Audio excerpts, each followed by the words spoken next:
When answering the all-important question, does God exist, D.E. Trueblood's The Evidential Value of Religious Experience gives a resounding yes for an answer.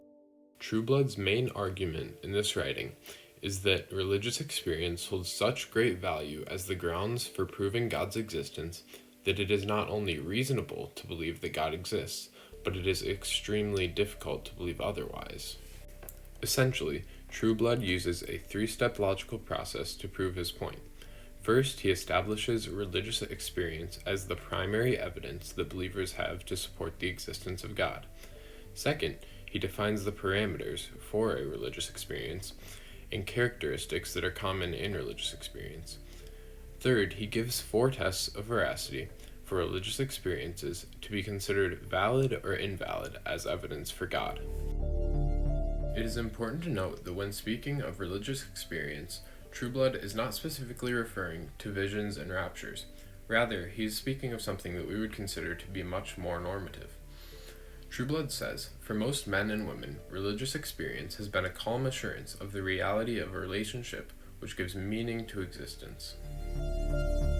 Trueblood's emphasis here is that a religious experience is no different from any sensory experience that we may have, such as tasting good food or seeing a beautiful view, and therefore we should not evaluate it differently than any other experience simply because the object of the experience is not physical.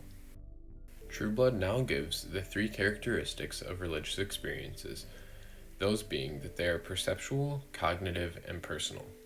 By calling them perceptual, Trueblood is putting religious experiences on the same ground as experiences that we would tend to think of as more scientific, so that he can evaluate the strength of religious experience against natural science.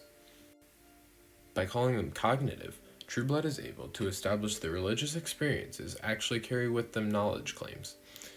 Lastly, by calling them personal, Trueblood shows that the religious experience comes with an aspect of being loved that can only exist if another person is involved. Trueblood now lays out the 4 tests of veracity through which we should evaluate religious experiences, or any reported experiences for that matter. These 4 tests are the number of reporters, the quality of the reporters, the agreement of the reports, and the difference that it makes. It's quite clear what the first 3 mean. Essentially, it is best to have a large number of reliable reporters whose stories are both coherent and convergent. When Trueblood says to look at the difference it makes, he means to look at how the lives of those who have had a religious experience have changed. Trueblood says that there has been a new quality of life in countless persons as a result of religious experience is beyond serious doubt. His point is that people do not simply switch up their entire lives to fool people into thinking that they have had a religious experience. In other words, real life change is evidence of a real religious experience. Speaking of the existence of God, Trueblood concludes his argument by saying, herein lies part of the deep significance of the ancient saying that it is hard to believe, but harder still to disbelieve.